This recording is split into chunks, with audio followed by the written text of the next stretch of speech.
Hi, good day, hello. We decided today to do this in English, so I hope everybody is cool with that. Both because Kenneth's Norwegian, even though he's worked in Norway for a long time, is still lacking. And maybe because the Trønder in the room will have a difficult chance of understanding Danish. But also, and I think primarily because we are discussing public space and art in public space. And one of the main things and one of the most interesting things about especially that space, it's because it's a space where people from all kinds of backgrounds meet, all kinds of histories, and all kinds of reasons to be there. And so it's really nice to also remember to mix things up language-wise and in other ways, making this public space accessible. And I know also that because art in public space very often is reliant on a bureaucracy, on language barriers in terms of the bureaucracy and discussing with different partners and so on, which makes it difficult if you're not a Norwegian speaker as well. So I think that's also an interesting thing for me at least to prick a little hole in today, and we'll do this in English. Thank you so much for coming. I'm so happy to see all your faces here. The primary focus for Tesosco's side is that we want to gather people who are interested in this field of art in public space. We want to create more energy around it.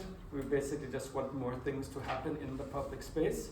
And for that to happen, we need to meet, we need to discuss, we need to support each other, we need to give each other good ideas, and we need to collaborate and find ways of collaborating. And I could just hear for the conversations and the discussions that this, we could basically just have done this, and you guys could have met and talked.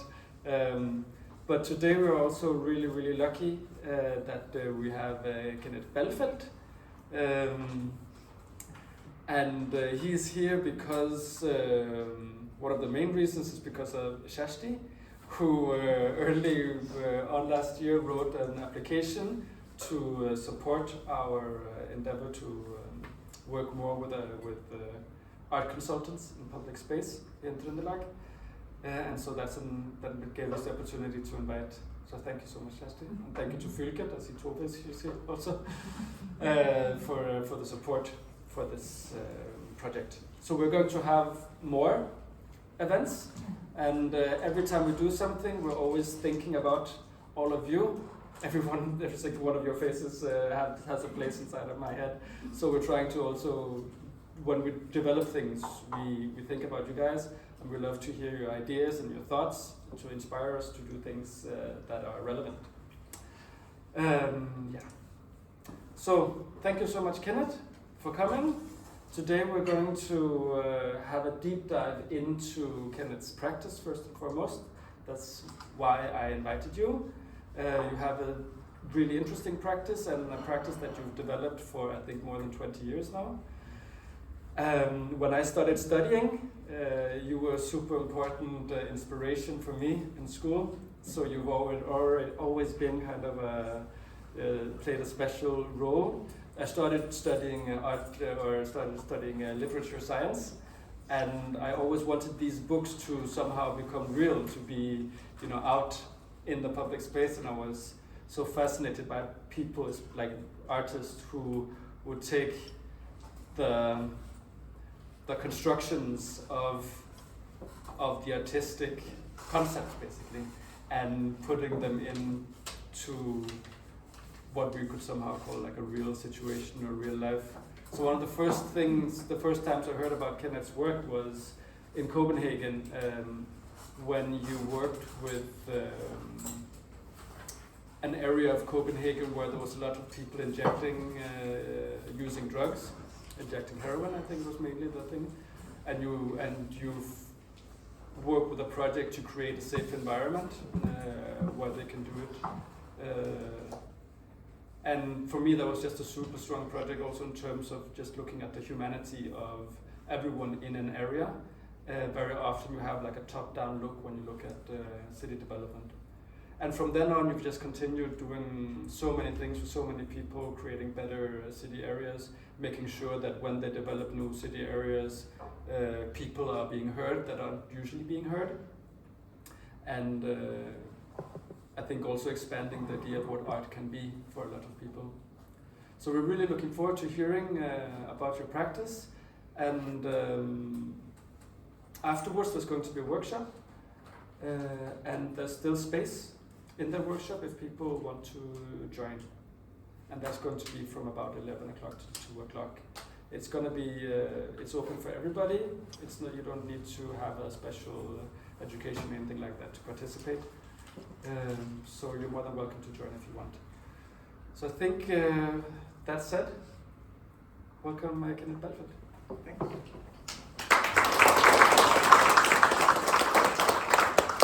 Thank you very much, Carl. I'm going to speak English as we agreed, but I understand everything Norwegian, so if you want to ask questions or anything, or talk to each other about something, you're most welcome to do it in Norwegian if you like that. I'm going to start just to tell a little bit about my background. I started in business life, actually. I went to business school in Copenhagen and got a degree from there and started working with marketing planning, strategical planning and so on in different businesses. And then at some point I decided that I was going to do something else. And it actually started with me. My mother began to paint and I never saw her do anything. She was kind of a nurse kind of thing. And then she gave me some paintings, some frames and some paint, and I had it for half a year. Then one day I went down to the basement and started painting, and I got a total kick out of it. It was like having sex for the first time. So the two nights I made 2 different paintings for the first time in my life, and I really never had been to an art museum at that point. I was in my 20s. And then so that sparkled something, and then I started looking into art and looked at books by Dali and Picasso and Miro and so on, the big masters. And gradually I developed this interest that I couldn't let go of. So besides my business life, which I really enjoyed and really liked, this thing has started something in me. And then at some point I wanted to look more at it. So anyway, long story short, one day I was sitting in a train on the way to work, and I just said to myself, okay, I'm gonna quit my job and I'm gonna start at this højskole. We have these art højskole you can go to for half a year before you apply for the academy. So I quit my job, and I think I was 29 or something, from this kind of status and income to being absolutely nobody in the art world, starting at this højskole. And here I am. So at some point, I went to this art school, I applied for the academy, didn't get in the first time I applied, and then the next year I applied again, but then I wanted to go abroad, so I applied in Copenhagen and in Malmö and in London. And then I got in at a school in London called Goldsmiths College, which at that point was like the top school in the world in art. And I was really like, wow, that was amazing. And it was really amazing. It was such a great time. It was such a great time also to study when you are at the age of 29, 30, when you decided something very consciously that you want to do. So for me, every time, to go to all the lessons was like, yes. And to make all the assignment was like, yes, it's so interesting. And the school was so totally amazing. And one of the things I would like to tell, just one thing that I picked from the school was that, the academy, whatever you call it, was at some point, it was actually on my master. I did a master I did a BA in fine art, like an art academy, but my master was like an art history but there was no art history actually at that course, but it was some really interesting professors that was there, theorists,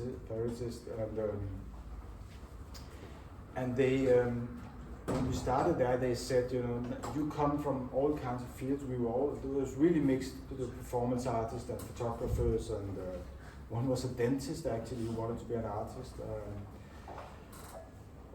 So for lots of different fields within the art, some were scholars, having read art history or literature or whatever. So we are really a mixed group. And then this professor said, you know, you all come from different fields. You're all doing research in what interests you.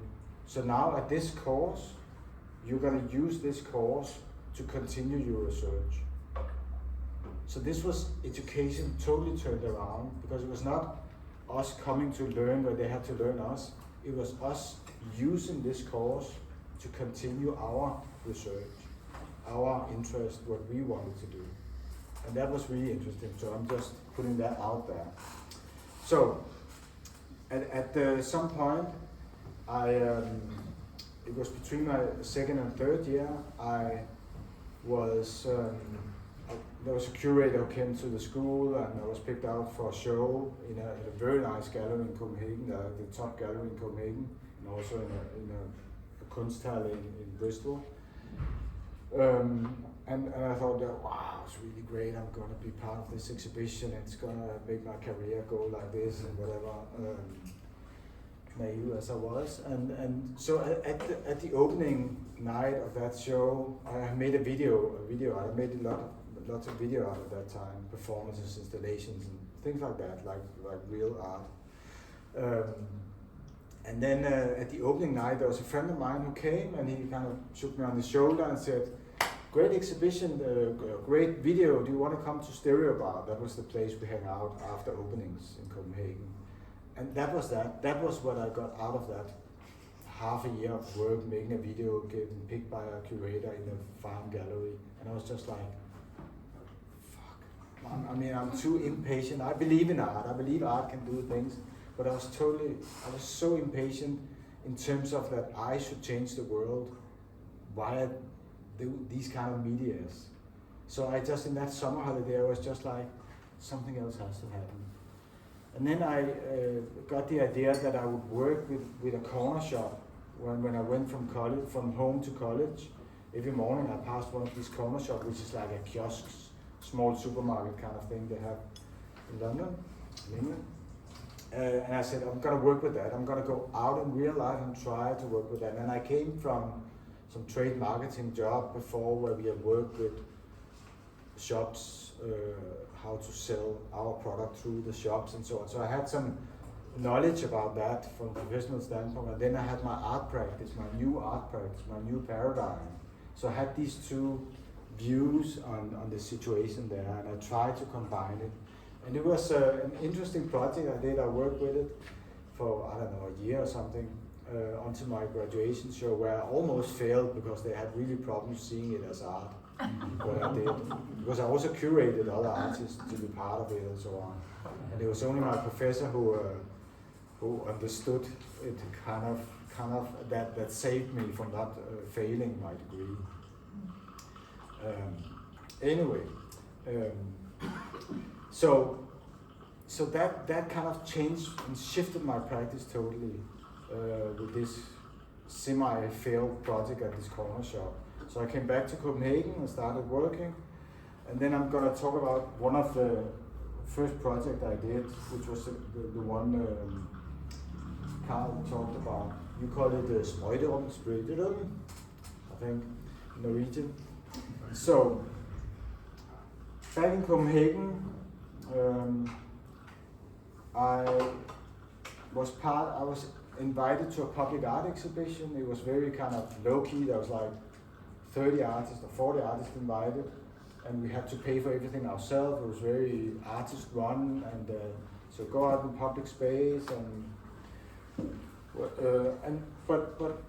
then at some time in that kind of run-up to the exhibition, the show, whatever we call it, in public space, I decided that I wanted to do an injection room for drug addicts. because I've heard a lot about it. I lived near Copenhagen Central Station, called Vesterbro, where there are lots of drug addicts and prostitutes and pawn shops, when they still existed, pornography shops, and so I kind of have heard about this thing of injection room, and I've seen all the drug addicts. I heard about all the needles, syringes that were lying around in the playgrounds and stuff like that. And I just thought, okay, I'm gonna make one. Let's see how that goes. So this is like the kind of situation where the drug addicts were sitting. She's smoking a cigarette there, but they were sitting there. That could be 10, 20, 30 sometimes, sitting there. And you can see at the same time, it's where people, pissed. It was really unhygienic. It was by a church. And there was also this place. That's actually, oh no, I don't know. Well, if you see this small hill here, that was called pincushion, I think it's called, nålepude. When you're sewing something, you have this small thing where you put all your needles in. And this hill, it's not a fjell, in the bucket. That was called that because all the druggers were sitting there and they were throwing their needles. So if you wanted to walk your dog there or something, then the neighbors would yell out of the window, "Get out of there, it's really dangerous." So what I did was that I made the injection room here on this side, and I did it in a protection room, is that what it's called? Bomb shelter. Bunker. To protect us from the nukes during the Cold War. And we had lots of them in Copenhagen. But so this bomb shelter was there to protect us from nuclear bombs, but there were no protection for the drug addicts in terms of getting all kinds of diseases. The thing is that when you inject drugs with a syringe, you are taught as a drug addict, you are not a nurse or a doctor, you don't know how to do it. So someone, a friend of yours or whatever, or you're a pusher, teaches you how to do it, and they don't have any education in it. So they get all kinds of infections and having limbs cut off because of infections, and they get HIV, they get hepatitis. All of the drug addicts at that time had hepatitis C, which is lethal. At that time it was lethal, not anymore. Now you can cure it. And I think it was 14% that had HIV. HIV was much harder to get in a way. Hepatitis is very easy to get when you share needles and so on. You can have the guy who is mixing the drugs, the powder. If he has hepatitis or maybe there's a drop of blood or something or spit, and he mixes it up, then everybody who uses that 1 kilo of drugs, 1,000 drugs, they would get it. So it's very easy transferable. So that was the situation, and there were 300 people dying every year of overdoses just by doing it out in the public space and not having anybody to save them. It's not difficult to save someone who had an OD. I will tell you about that.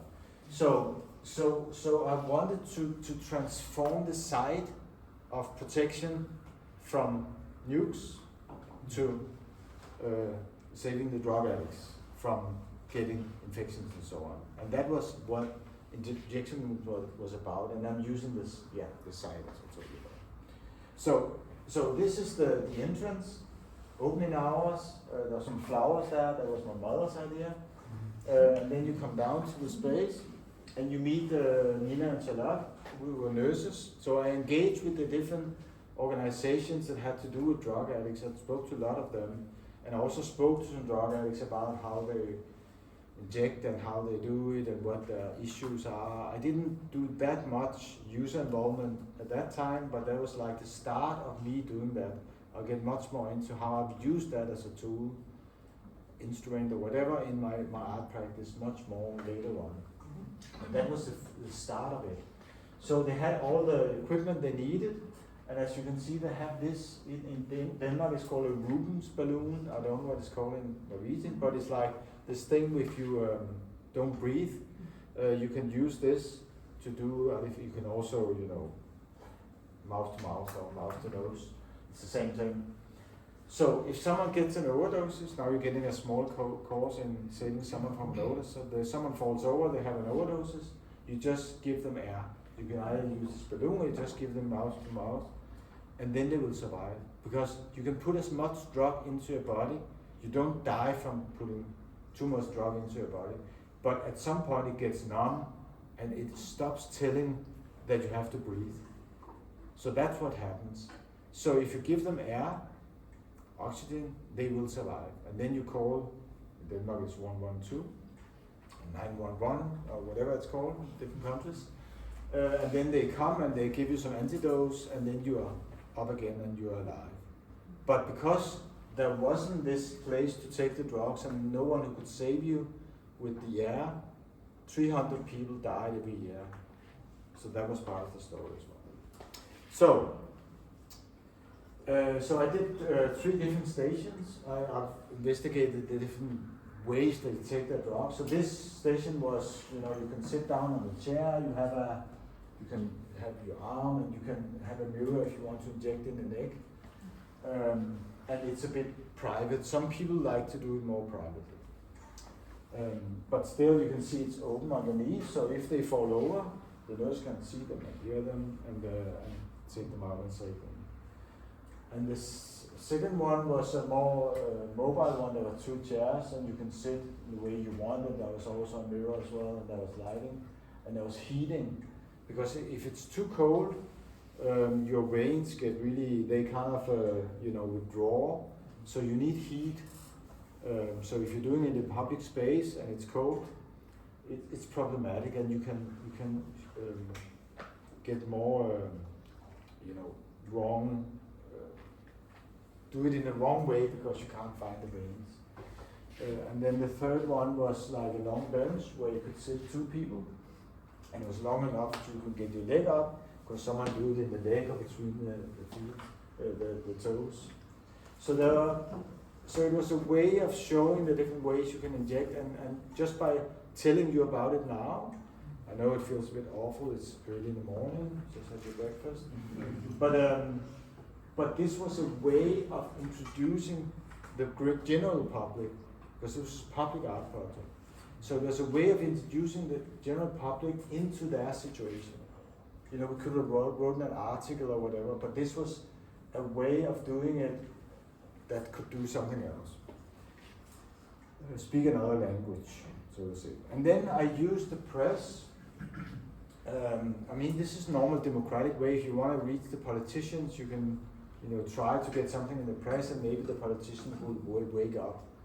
And I tried to do that, and that was really successful. Because I made my own funding, so I went around to all the companies and restaurants and so on that was in the area to get money for the project, and that went well. I think I raised like 25,000, which was a lot for me as a new artist in 2001, and I could do the project. And no salary, of course, but it was just for materials and stuff.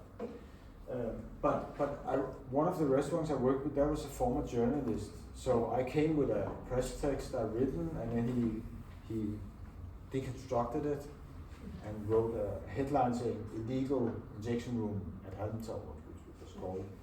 And he sent it all to his former colleagues in the different newspapers and TV stations. And it was, it went totally berserk press-wise. I counted that it was 30 times in newspapers, and 8 times on television, and 6 times on the radio.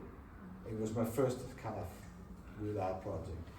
It was like if you had a Monet show at the National Gallery or something. It was like that with a different topic.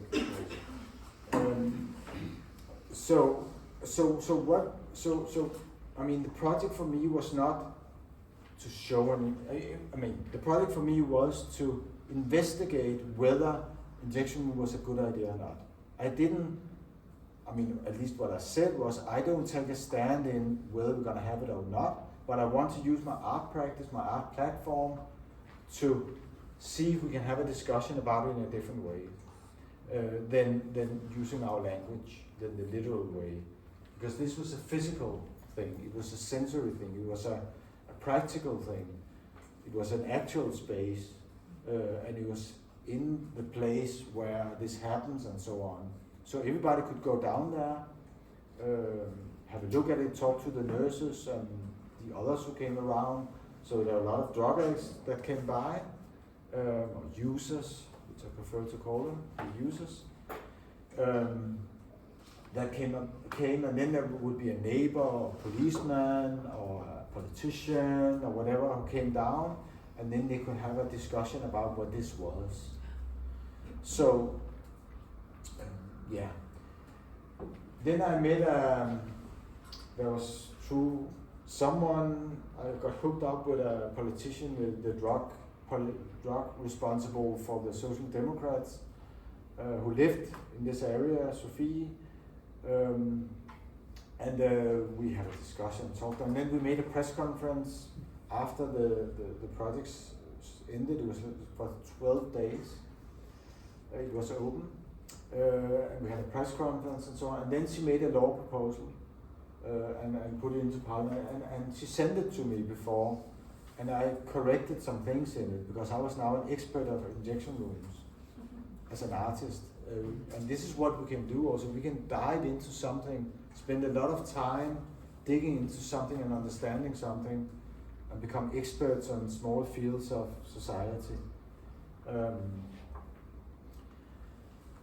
Like I heard you're an expert on chance, like throwing the dices. I mean, if you want to know anything about chance, you should talk to her.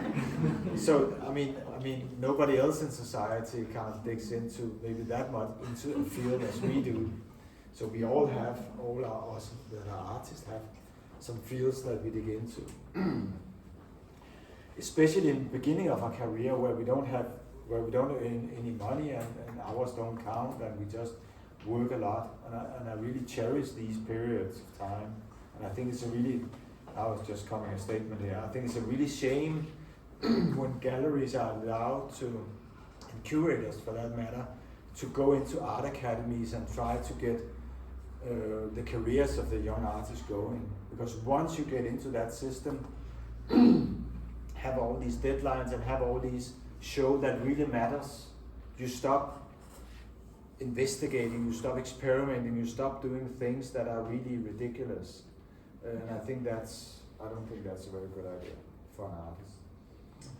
And I think, and I've spoken to other artists about it, there's a lot of the things, when we are being more established, a lot of the research that we've done has come from this period in time that we still use and still have as part of our foundation from that period where we didn't earn any money and we had no shows, but just were fooling around. I think it's a really important part. Anyway, so she made this law proposal I read through, and it came into Parliament. And it was, this is the vote. This is actually Lars Løkke Rasmussen, which was Prime Minister for many years. Now he's in the government also as a Foreign Minister. But at that time he was the Minister of Health.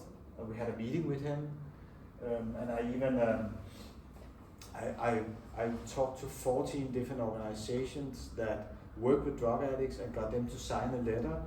And Sophie got it, and she read it up in the Parliament during the discussions about the law proposal. Anyway, it was 44 for and 60 against. So it wasn't, and then it came up 3 times again, so 4 times in total until it was passed 10 years after my project. Because when the Social Democrats got into government, they were in opposition at that time. So when they put on the bill 3 times, they were in opposition. But when they got into power, they put it through. So in 2011, the first injection came, and this doesn't look anything like the one I did with metal tables, and I actually tried to do something that was beautiful. And normally I think beauty is a real interesting but also problematic concept in art for me with my practice. So I would never, before I would never kind of use it as a tool, but with this project I thought it should be beautiful because I wanted the drug addicts to feel that they were beautiful, that they could see themselves in a beautiful setting and not in a, with you are unhygienic or we need to be able to clean up after you. So metal table and, a big bucket for your trash and I don't know what, white walls and neon light and the same floor as you have here. Institutional flooring.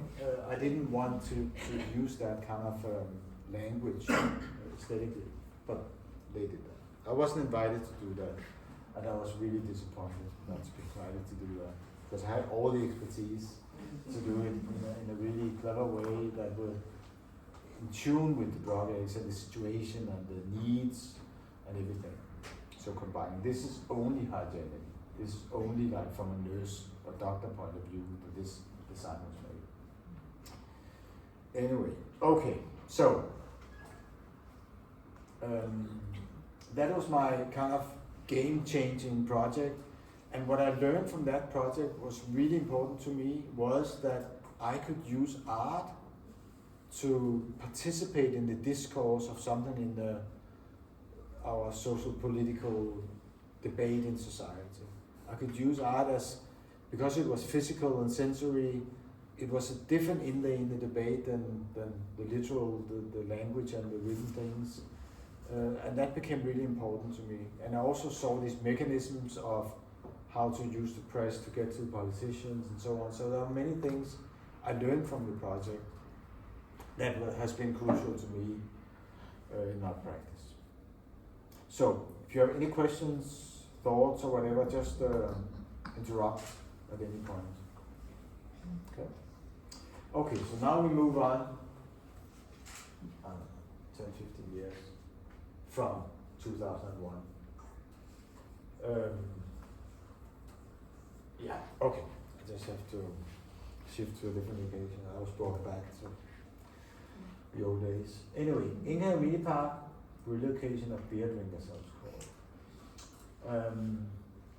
There was a big square, it's a big square in Copenhagen called Plads, and there was going to be built a metro, and this square there was a skating ramp, and there was cafes with imported Belgian beers and stuff, and there were a football court, baseball court, there was a school nearby, and there was this fountain and benches around, and you could buy a pizza or beer and so on and sit here if you didn't want to sit in the restaurants.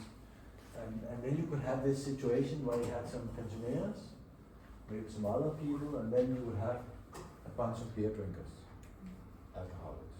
Most of them, not all of them actually in this group drink, but most of them do. So, the guy on the bench were there, and they were going to build a metro on that square. And they have done lots of user involvement with all the resourceful people like us or whatever who lives in the flats. But they never spoke to the beer drinkers. The ones who used the square the most all year round have done it for many, many years. They were never included. I mean, they were probably invited. If they live in an apartment in that area, they would get invited to the public meetings, but they wouldn't come. So they were totally neglected in this urban development project. So I thought, why not? Before, a couple of years before, I have done a report together with some anthropologists for the Minister of Housing about how to make public spaces when you have marginalized people there, drug addicts, homeless, and so forth. How can you make these kind of spaces? We made this report, and this was one of the squares that we investigated. And so when they did this, started the construction of metro and didn't know anything about it, I thought, I'm gonna take my own medicine. I'm gonna try to make a solution here as an artist. Because but you could say that it wasn't, I mean, of course it wasn't my problem that the metro company and the municipality did this, but I thought I could see how we can solve it in a more constructive way. So that was my motivation to go into this project. I saw something out there that I thought wasn't right, wasn't done in the right way. I thought I could do better. Naivety is a great part of, you could call naivety or optimism, but it's a great part of my driving force. I think without that I wouldn't have done any projects. So I'm very proud of that. I think I've been when I was in the business life, I was accused or analyzed by the HR department of having a naive side, thinking too much positive about others and stuff like that. And I had to work with that to be more, to see through people more and so forth. But I never let go of it, luckily enough. So I always kept it a little part of it in my heart. Anyway, so then we did a lot of different steps, which I'm gonna take you through just fast. So we did site visits to try. I wanted to go down to the beer drinkers and ask them if they wanted to be part of a project, an art project with me, like kind of nobody, to see if we can find another place for them. So I sat at a cafe just nearby, and then I was gonna go out and talk to them, the beer drinkers. I was sitting there and I was like, maybe I'm not good at doing this in the afternoon. It was in the afternoon. Maybe it's not my day today. I don't know. I was really, really nervous. And then I somehow my body kind of went out there, and I went and asked them, do you remember me? I was here when we did this report, and I was like, no. Okay, anyway, so I just spoke to them and thought if they knew where they were going when the metro was going to be started, the construction was starting. No, they didn't. Anyway, so we talked about it. But I'm just telling this that every time I had to meet these groups of people, socially marginalized people in the public space, I've been really nervous. And I think if you see general user involvement by the municipality, they're always, I think, or very often anyway, maybe a strategy or goal to include marginalized people in public space, and then, but very seldomly it's done, because once you get to the day at 2 o'clock where you have arranged for yourself to go out and talk to them, you're too nervous to do it. I think it's a big obstacle to do it, and that's one of the things that I have worked with as a message or whatever in my art. How can we transpass this barrier? How can we get beyond this barrier? So anyway, now I've spoken to them, everything was fine, and we went to look at different places. So me and a guy for the local council, in Copenhagen we have a municipality, and then we have some like local councils where there are locally elected people, and some people from the associations, foreningen, who are part of that. And so every time the municipality wants to do something in that area, they ask them as a hearing. We call it a hearing. What do you think about we want to build the bridge here? And they say, we don't like it. Okay, we're going to do it anyway. But they need to hear them. So this local council, I asked them if we should collaborate about it, and I invited some architects called Spectrum Architects to be part of the project. So that was good. So we talked, me and the guy Thomas from the local council, we talked about where they could be instead during the construction. There was this place and this place and this place, and we went down and suggested them, and they said, okay, this place, there was actually 2 places which was someone else's hash district. So because one of the guys was selling hash to each other and so on, and they could not go over to these other parks that we suggested because someone else had that territory. They could not sell hash there. And there was another place where they actually had been before, we didn't know that, but they knew that, where they'd been before, but where the residents had made a petition, people to sign that they wanted them away, and the municipality had thrown them away from there. So of course they didn't want to go back to that. So there were places where we didn't know the context of why that was or wasn't a good idea. So they suggested this space, which we didn't know. So the square is here, and there's a road, and there's a park on the other side with someone else's house district. So they suggested that, and actually I've been living there in Vesterbro for many years, some years, and I never saw this because I didn't have a dog. It was a dog walking park, small strip. So they liked that because it was far away from the residents. There was not many people living just like up to it because they're a bit noisy, and they wanted to take care about that. And their kiosk is just over here where they buy some cheap imported German beers. And it's nature, it's green, it was so they really felt this was a good place for them to be.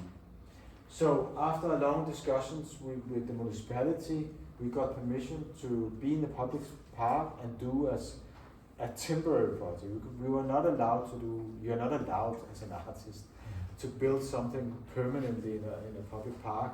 But because it was temporary, like 10, 12 years where the metro was constructed, we were allowed to do that. I think the reason why we got the permission also was because they knew that if we didn't take care of this problem with the beer drinkers, they would just go somewhere else, like a group of 20, 30, 40 people. And then, you know, people would start complaining, and they would call the municipality and they would call the switchboard and say, we have some beer drinkers, they're very noisy. And then, okay, where is it? It's in the park, or it's in the square, it's in the road or whatever. Okay, you will get the park administration. Just a second. And they would pass it through to this guy called Paul Kettings, who's the park administrator of this area. And he takes care of maintenance of leaves and trees, and now he has this problem. So when we called him and said we want to solve this problem, he was like, maybe this is my interpretation, like, yes, because he knew it's going to get the problem anyway. So then we did a workshop where we this is Torben, he's called Bornholmer, he's called Michael, but he's from Bornholm, E.T., Kai, Virke, so forth. So we found, me and the architects, Johan and Sophie, we found a lot of reference photos of, before that we have talked to them, what do you need? So they needed benches, shedding, urinals, bonfire kind of thing, and fountain, they liked the old fountain. they wanted lots of different things. So we found reference photos of these different things. And we had 120 photos, and after the workshop, they looked at it and said, this is very beautiful, but it's never gonna last. I mean, there's so much. I mean, there was a concert hall, and once there's 500 people on ecstasy coming out, they just trash everything up. So this won't, I mean, it's not gonna hold, it's not gonna last, it's gonna be broken. And this thing is just too ugly. And anyway, so we also showed them different architectural styles, because I didn't want it to be my aesthetics that were gonna decide how it's gonna look. I wanted it to be with their aesthetics, it's gonna look. What is the time now? I think we said that this was going to take an hour.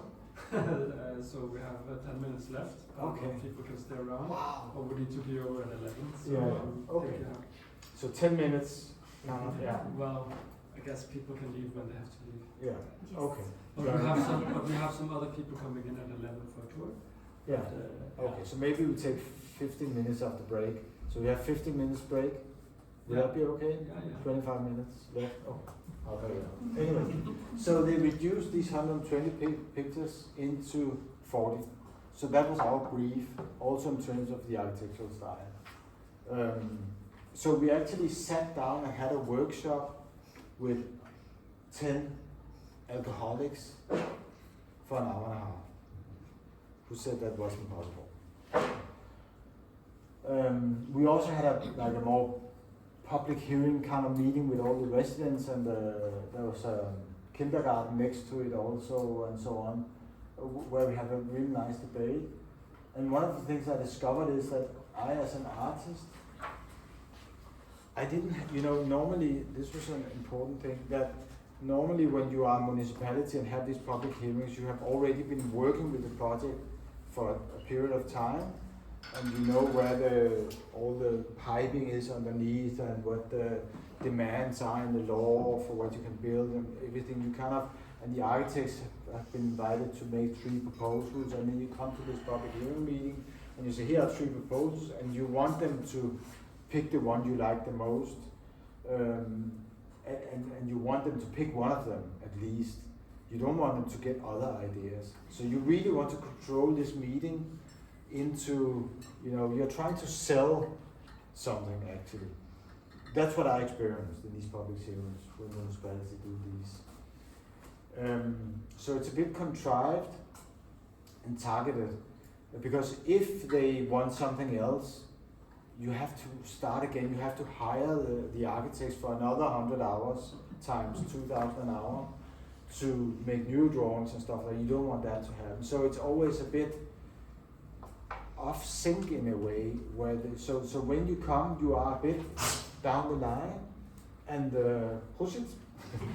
You're a bit down the line in your planning, and actually the residents are not there yet.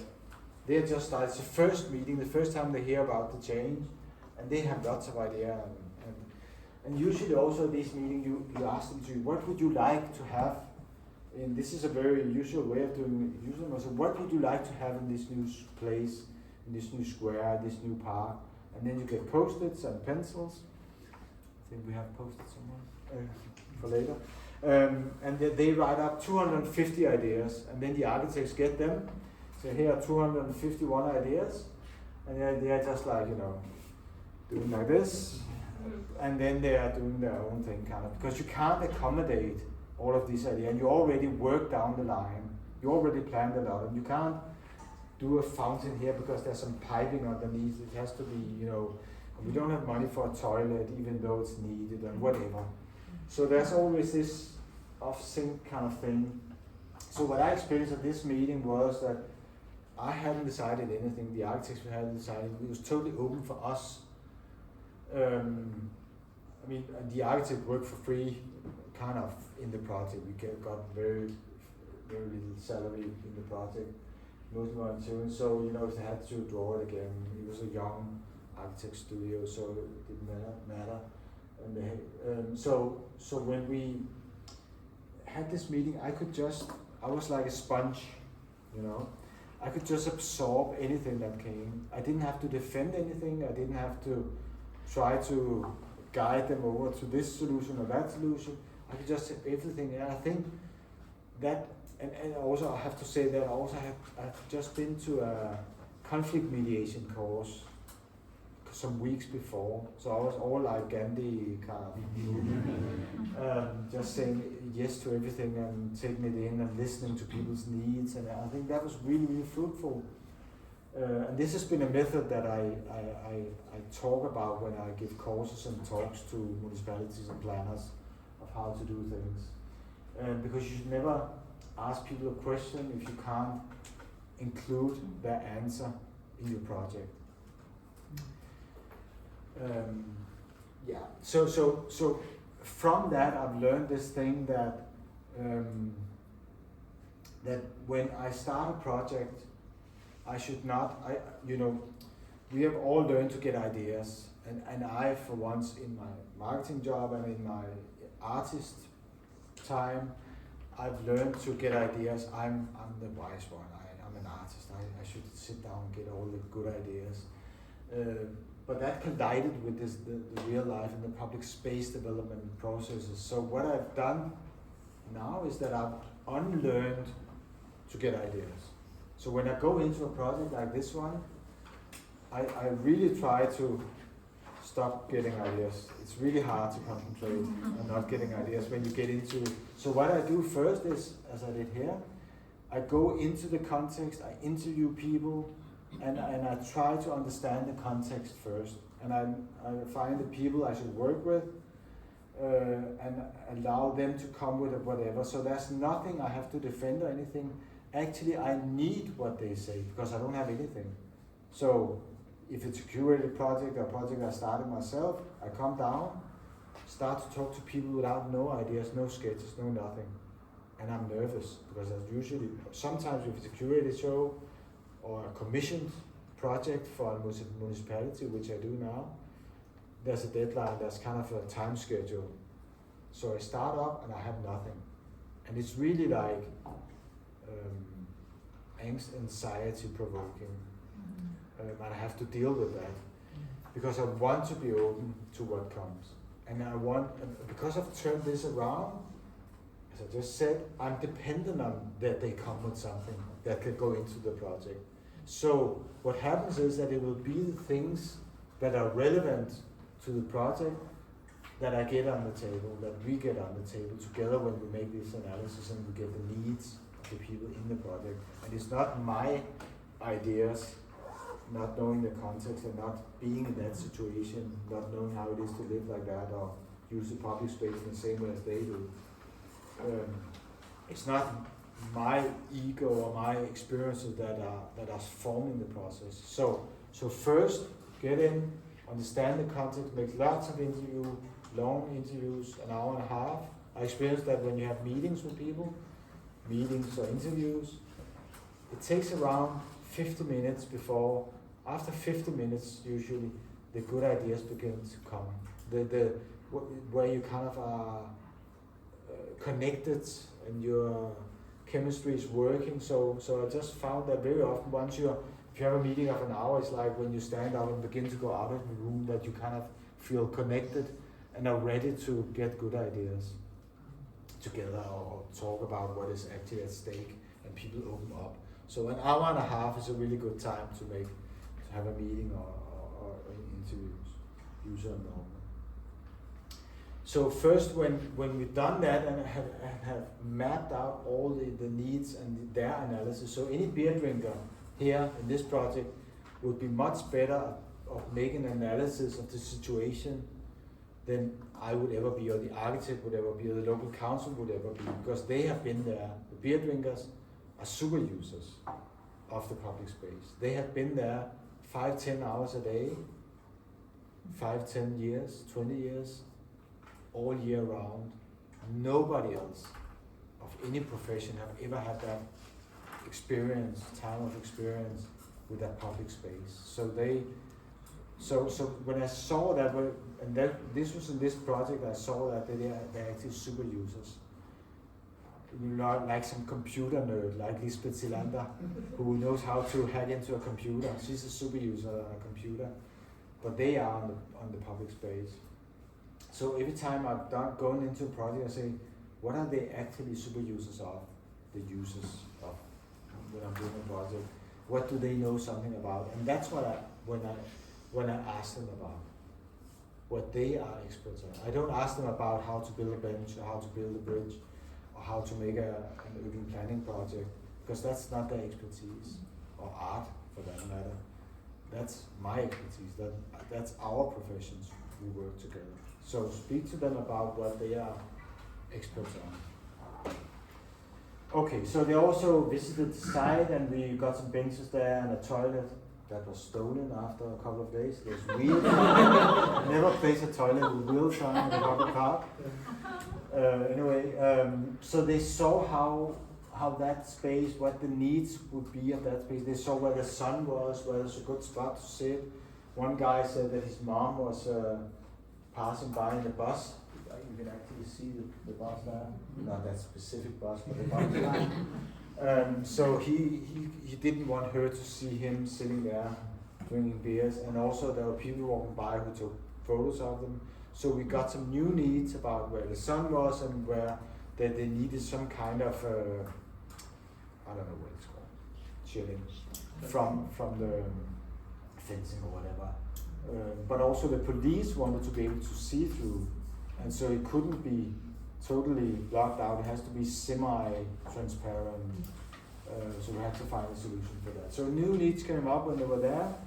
We did some drawings, And again, at some point they made some drawings that were like really, they went down the architects and they drew something, and then they came and they presented a finished drawing, not this one, but a finished drawing, and that just didn't really work, I saw, because when it's a finished drawing, it's like, okay, what can I change? I'm a beer drinker, I don't know anything about architecture. So I said to the architect, we had to discuss how we can make it more open-ended. So what I got them to do, or we agreed to do, was that they made like half of their work finished. So they didn't complete it totally. They made something and then they stopped the process, and they were not finished. So they came down to present something that was not finished, which is against angst-provoking. But the thing was that they said, okay, we thought that maybe this could be here, and maybe this would be like this, but what do you think? And then they would discuss it. Because they were super used, they would say, yeah, maybe it's nice there, but it's actually better here, or whatever. So because it was open-ended, they could actually tap into architectural drawings when it got practical. Anyway, so that's a method. So when at some point we got, they had some ideas for things they wanted, like a fountain, a urinal, and some electricity, lighting, and so forth. And we asked the municipality, and they said, no, you cannot have any of those things. And so instead of us, the resourceful, so-called resourceful people, decided what to do about this obstacle, this problem, we went down to talk to them about it. Again, we didn't decide it. We were not the expert, the wise ones. We had kind of deconstructed that, taken that off. So we went down in this kind of situation, and then we asked them, say, the municipality say, you can have this and this, what do we do? And then they discussed it among them with this particular situation, and they said, okay, the other thing is not too important, but if we don't get a urinal, we're gonna piss in the bushes, and it's gonna smell of piss. And it's fine by us, because we are drunk, doesn't really matter. But we are not gonna have anybody else coming to this place because it would be disgusting. And that's not the value that we decided for this space, because we said it was a public park, and they wanted, and we wanted, and the municipality wanted, that everybody should be able to come there. It should be open to everybody. And they were very keen on that. Their community activities, I discovered, had always been very open. Everybody could come there. I mean, you didn't even have to drink, you could just come in your suit and tie, go down there and eat a pizza together with them if you wanted. They were very open to that because it was everybody's place. So they said, if we're not gonna get a urinal, that's not gonna happen, that's not gonna work. So we went back to the municipality, and after long discussions, they said, okay, we get it. You get the permission to make a urinal. We paid for it ourselves, we built it ourselves. So it was not even a matter of, and also it was a matter of maintenance. We didn't want the maintenance of the urinal, but we said we were going to take care of it ourselves. Water-free urinal doesn't take very much maintenance. So we built that. Anyway, so started constructing it. They all helped. Not all of them, some of them helped. And just a little story about this. This is Jan. He stutters. He's called Stutter Jan. It's not my word, my naming. It's not very politically correct. But he didn't participate in anything when we did the construction. But then at some point we started doing these cobblestones. Put down the cobblestone. He was like, "Oh, I've tried that before." And then he started helping working. And after that, he said, I haven't worked for 23 years. This is like the best day of my life. It was really great to work again. He's just been drinking and been homeless and what have you. So there was something I discovered in that project that, long story short, that when you know, all of these people are on some kind of welfare benefits, and they're not, they don't have a job, they don't have anything, just drinking beers. So when the thing that we could actually get them to work many hours every day was really a discovery. So why could we do that? It was a project that had to do with their own situation. It was on their own turf, in their own place. They could come as they were. I mean, they could be drunk, they could have dirty clothes, they could not come one day and then come the next day. It was totally on their terms. And so that setting actually proved to be fruitful in terms of getting them to work many hours every day for a long period of time. So I've taken that on to see how you can work with marginalized people in terms of employment. If you kind of have this gradual progression ladder where you don't take them out and now you have to work in this company over there, but you just take them very slowly and they can work their way around. So actually, after that project, I took two of the guys. We had to do another project with some other beer drinkers in another part of the city. So I took the two of them, only one of them came, and were part of us interviewing the beer drinkers in another place. And he did that for some hours. But I wasn't that good at actually getting it arranged, so it didn't work in the long run. But the idea was planted. And then we built a place. And just one very short story about it was that the bench, if you take a section of this bench, it looks very much like benches you see all over there. So it's a very familiar bench, but what we did was that we made a long bench, 45 meters, because from the square before was this thing that people sat on the same bench because it was long, just sat down there. You didn't realize at first that you were actually sitting on the same bench as the beer drinkers. But so this idea, this concept, this architectural concept of getting people to be together, we took that and enhanced that. So that was one thing, we made it long, but we also put in, you can't really see that, but some of the boards here are double.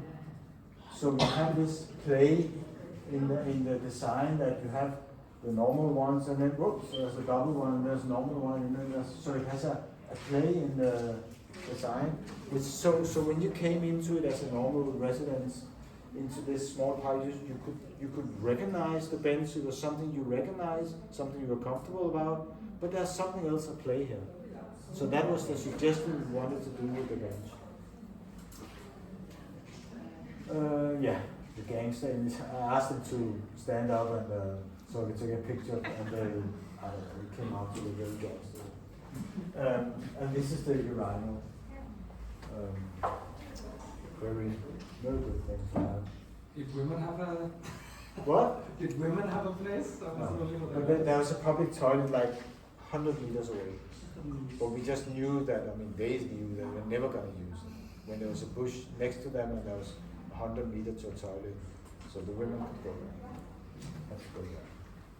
I've done another project later on where I had as a female urinal, we designed them. Anyway, but they had this box also for tools, so they did the maintenance themselves. And every morning there was someone like brooming the whole thing, not brooming, but with these kind of things, and collecting all the beer bottles and cigarette butts every morning. There's no other park in Denmark that is clean every day at this standard, but they did that. And so, give a man a broom. and that was also a discovery that they are not as, in Denmark we call it ressourcestærke or ressourcesvag, resource weak or resource strong, and we always address these people as resource weak, but I discovered that in so many ways they have resources, and sometimes even resources that we don't have, like the super use thing. And we should try to find out ways of utilizing that resource. Yeah, so and then after we were finished, we had this situation. These are two young girls sitting there with all these beer drinkers and women like breastfeeding. So these kind of situations that this could happen in the same place, we were very happy about that. Okay, so now I'm gonna ship a couple of projects.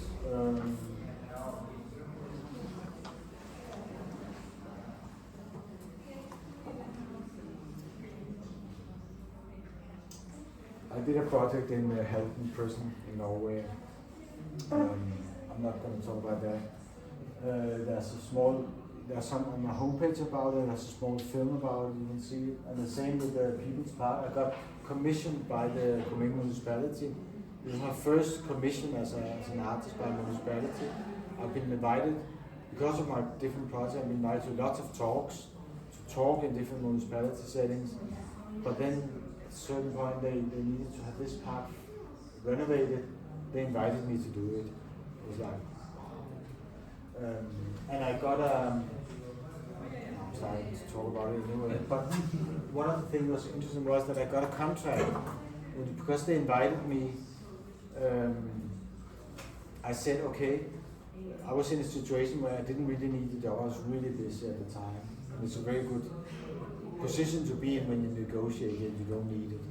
So they said that they wanted me to do it because they knew that I could work with marginalized people, and this was a park where there were gangs, one gang, usually there are not many gangs in the place, but just one, of immigrant descendants, and there are beer drinkers and there are homeless people in this park, and so they saw that I could do something, I could work in that kind of environment.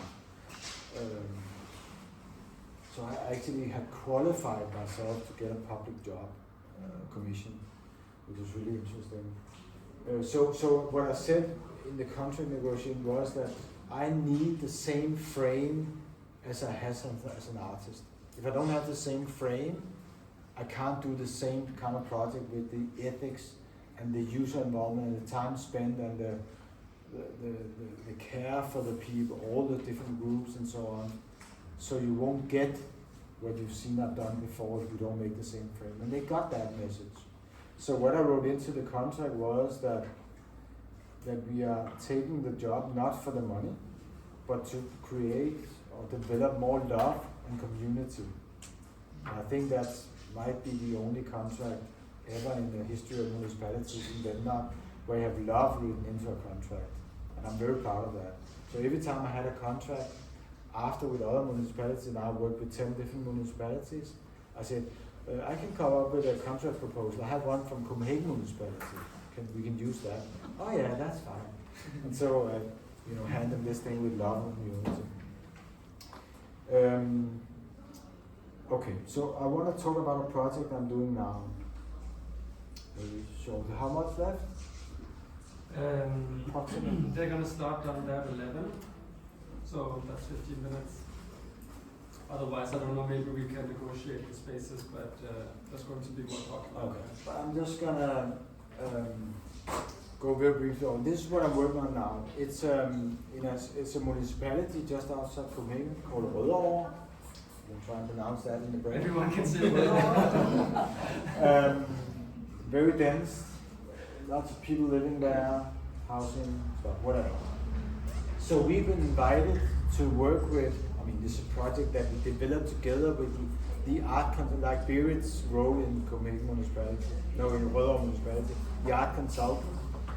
We developed this idea of a project where we work with, how do you say it, is that a Norwegian word? Can I just ask, when you say your team, who are you? Yeah. At this point, I had a team and I've been working with different people that were employed in different projects over the years. Some I had for many years, sociologists, anthropologists, artists, architects, pedagogues, whatever. So I had that for different projects over the years, but now I work with a partner called Johan August, who is a long-time friend, but that we've been working on this thing about preventing stress as a project idea for many years, and we've done different projects about it.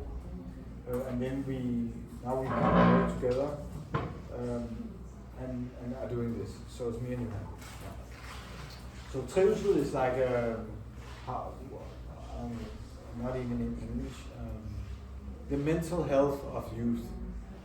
How is the mental health? Do you trivsel? What is that in Norwegian? Perfect. Okay. So we have this idea of. So we come from this idea of stress and how we can prevent stress, also in children and youth. Trivsel, the trivsel is another term for it in a way, but trivsel is more broad than stress. Stress can be one problem in trivsel. So we have been working on that, and then we have worked, as you saw, with urban space for many years. So with the municipality, this consultant called Annie, we decided let's do a project where we try and mix these two. We try to work with the trivsel of youth in the public space, via the public space. How can we use the public space to enhance or develop the health of youth? So they are doing a new development project.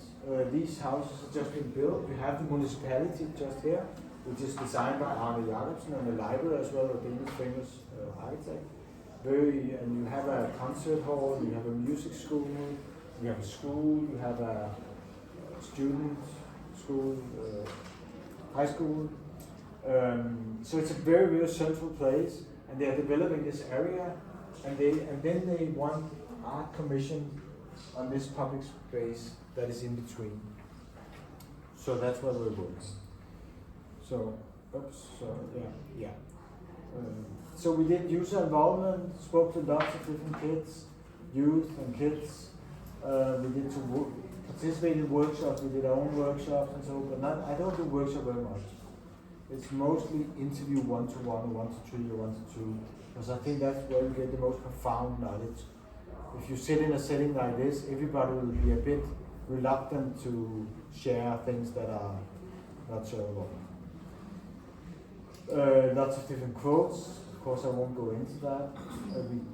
But the thing is that when we do user involvement, over the years I've developed this method that we do user involvement, 1 hour and a half meeting, lots of 1 hour and a half meetings, and then we take notes, we transcribe everything we hear when we have the meeting. So one is taking notes and one is interviewing to be totally present in the interview situation. And then maybe we can swap at some time during the interview, or the one who's taking notes can also ask questions the other one might have forgotten. But we take everything down and then we go home and then we reflect. This is something I got from the art. You know, when you look at an art where you can't just say what it means, you have to reflect about it. You have to analyze it to understand the artwork. So this I've taken into to say, okay, now we got the interview, but what does it actually mean? So we spend 2 to 3 times more on the reflection and analysis than we did on the interview. So if you have an hour and a half of the interview, we spend 3 to 4.5 hours on analyzing that interview. So it takes a lot of time. But it's where the gold is digged up, or whatever you say. It's where the magic happens in a way, because you've just seen that how, by talking about it, analyzing it, going through all the notes, that you get another understanding. And then we are 2 or 3 in the interview situation, so they understand it differently than I do. And so we can use these interpretations from different angles. One maybe look at body language, one maybe read between the lines, one maybe understand something contextual that the others doesn't, and so on. So we use that, we analyze it, and we get. So this is how we build our product, and in a way that is the key to my success in my art practice with all the projects I've done. That's it. You don't need to know anything more about my art practice. This is how I have built the project that are so relevant in the public part, that has included the people, that they feel they are part of the project, not by ownership. You often use ownership. They get ownership if you ask them a question, but that's not too interesting. That's a byproduct for me. The real product is the quality of the user involvement, the quality of what we get, the quality of how we understand the context, the quality of the needs of the people. As I said before, we don't ask about what they want, if they want a swing or a carousel or whatever. No, we ask what need is behind that. This is very important. So let's say they say we want a bench. That's a solution. We ask what you want. We want a bench. Okay, so do you need it to like in the Folkets Park we did. So we found out that they have needs for benches for sitting down with a backrest. If you're old, you need a backrest. If you want to lie down to sunbath, like normal people, or if you are a homeless guy who wants to sleep, you want to lie down. If you are a child who wants to play, if you are a grown-up or a child who wants to exercise, do parkour or CrossFit or something. So now you have 6 different needs that we could put into one furniture that we did in the park, which could look like a bench, but it can accommodate all of these other needs. So that's why we ask for needs. It's much more fruitful for the process. So we take all of this. Sorry, you want to ask something? Just a quick question, or maybe not so quick, but since we're running out of time. We also talked about this item as a physical form, because that's also something that was important for you to say, that you actually always end up with a physical element. Maybe you could say a bit about that, because art in public space, at least in the Trondheim context, is very often focused on a physical object at the end. So I always, maybe not always, but almost make permanent projects. I don't, now I'm being a bit arrogant when I say this. I'm not an arrogant person.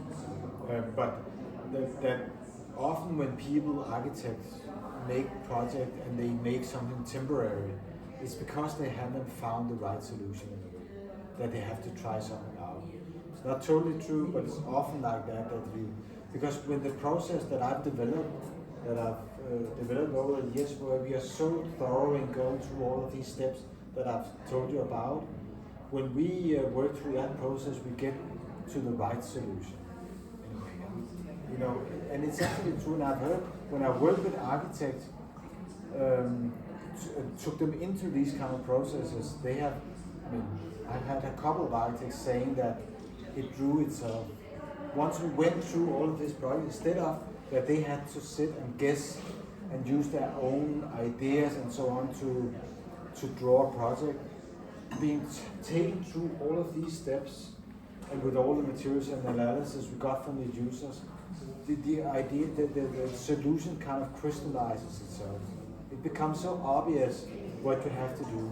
So just to quote Einstein, he said that if I have 1 hour to solve a problem, I will spend 55 minutes on understanding the problem and 5 minutes on solving it. And so that sums it up.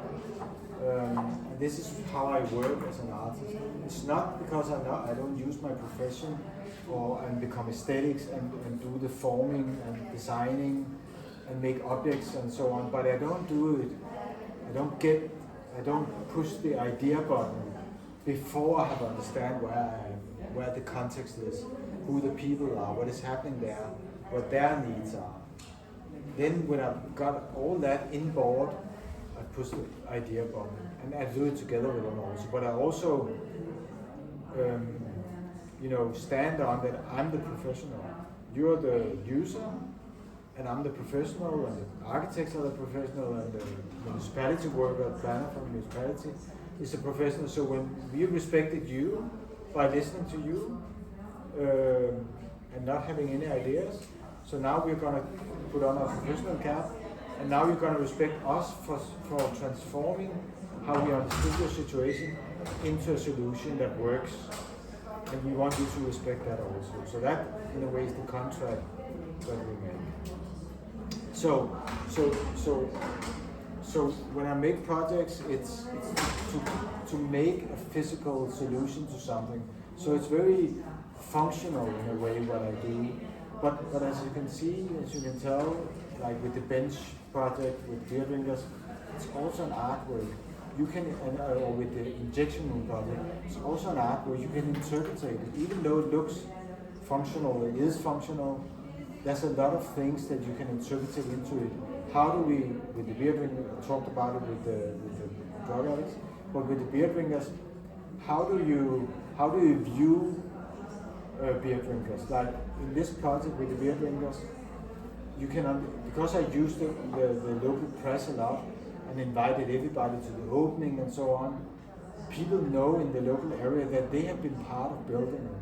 they have been part of designing it, maybe part of the process. So we have in that artwork of a bench, you can understand how the beer drinkers actually have resources and have been part of building it. So it's not only form, which is what artists and what architects and designers mostly work with. I'm kind of framing it a bit hard, but they are mostly working with form.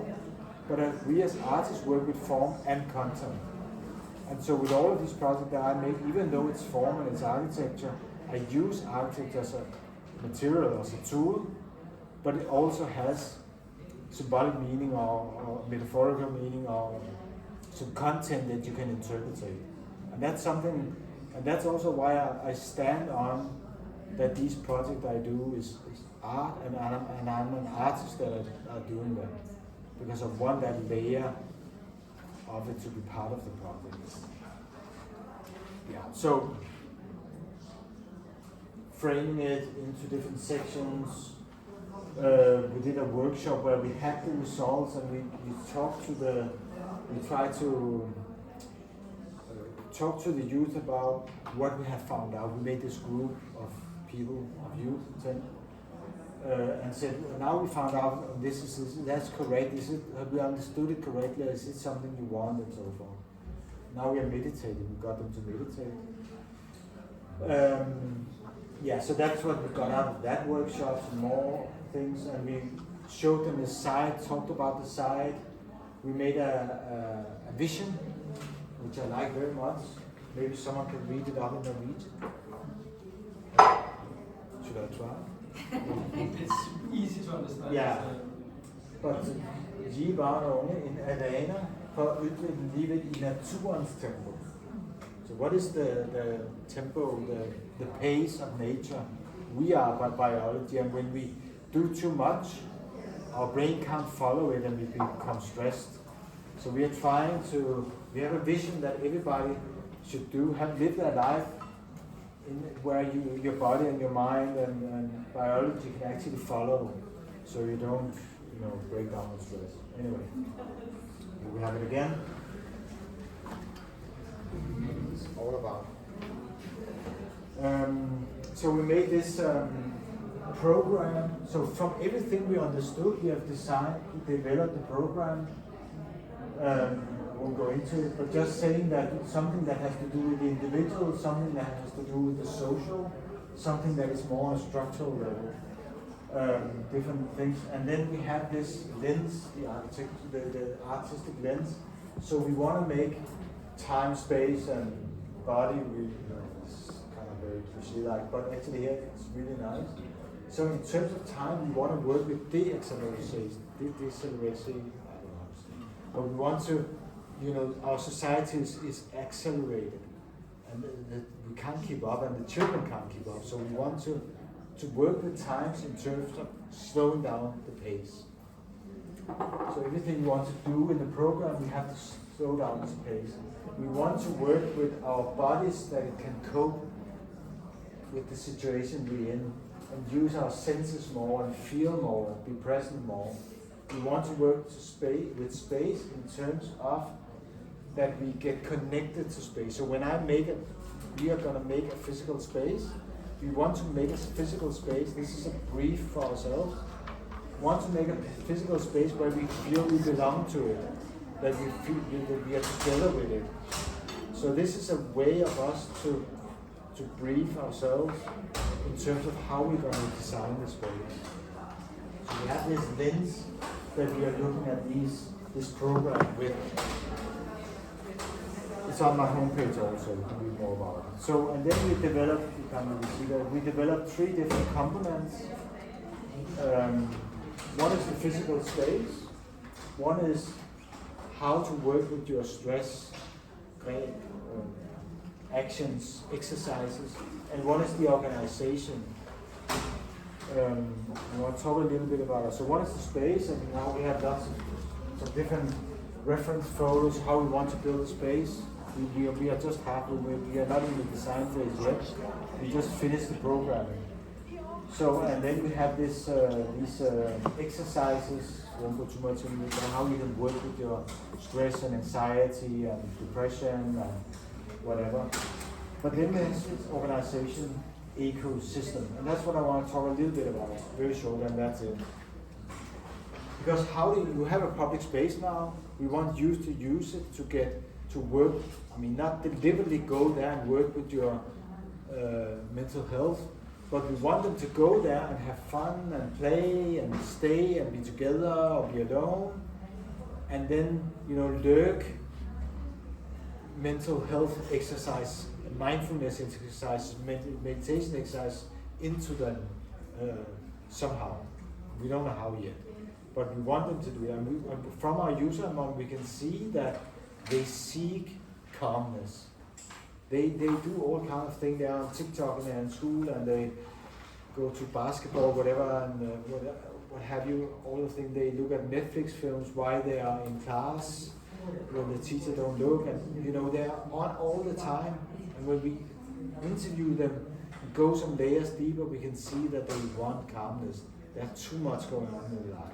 So we think that they are motivated to go to this space, but we need to, get them to do some of these things that are good for them and teach them how to do them. So how do we do that? So we got this idea that we work with all these clubs and foreninger, associations, schools and the neighbors and some institutions and the library and the schools. So we have spoken to all of them. They are all motivated to improve the mental health of their kids. So even the Taekwondo club, they can see that the mental health for their youth is not that good. So they are motivated to do a little bit. It's not their focus. They are doing Taekwondo, but they can see that they actually also have to work with their mental health somehow with their trivsel, because it's kind of an obstacle for them to be present. They can see they are like all over the place, and you can't teach them Taekwondo if you are all over the place. So all of these institutions see that they actually need to work a little bit on trivsel. You can't get around it today if you want to have their attention and teach them something. So they're motivated. So we saw that and we said, okay, how about that you use this space and these exercises that we developed, these two components we developed, to enhance trivsel in your practice. So the Taekwondo club can go down there. So say today they do Qigong, like Tai Chi and other type of, they do Qigong as part of their practice, and they also do breathing exercises as part of their practice. So why don't you at some point in time, like every month or every 3 months or every half year, you take your class down and you say, today we have focused on Qigong and breathing exercises. We're doing it in this space, which is specifically designed for that, and we're gonna exercise that here today. So this is a way of them to take their kids down to the space and let them show how they can use the space to get some calmness into their lives and do an event. So that event, when they do that there, they want it also to be open to others. So others see, okay, we're gonna make a calendar of some kind, event calendar, so they can see, okay, today at 5 o'clock, there's open Qigong, and I can just come to see the Taekwondo club and join them and try it out. That's really exciting, I'm gonna try that. So then you have someone who's teaching their own kids something, inviting others in to be part of it. So we're trying to create that kind of system where we can leave the project and then it kind of organizes itself. That's why we call it an organic organizational principle. Yeah. Okay. Yeah. This is a space which was drawn 4 years ago by the landscape architect, where we are gonna, put a layer on top of that, or take something out and put ours in, because that's what we've been invited to. So anyway, on my homepage you'll find lots of things, films of different projects, some with English subtitles, but also English, and a report about how to do the urban space, as I talked about, when you have marginalized people, and you have a book about user involvement, So you can find lots of resources. So thank you. Sorry for taking a bit more of your time.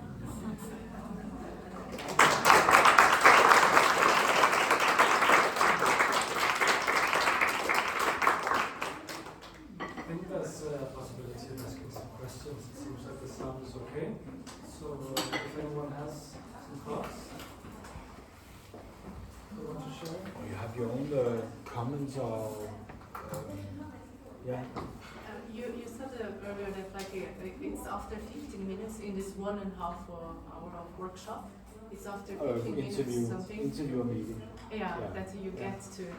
Do you have a very good recipe about how to make?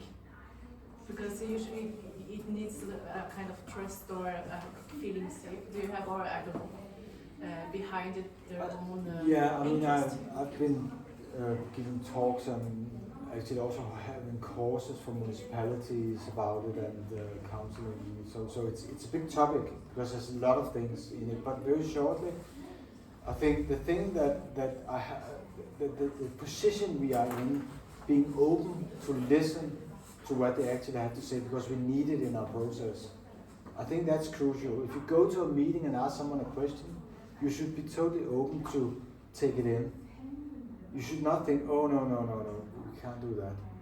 You know, or we don't have, even though you don't say it, your body language and your, you know, it will be disclosed that you actually don't listen to what they're saying. You can't use it. So turning it around and not being in a place in the project where you can't use what they're saying is crucial, I think, for the trust.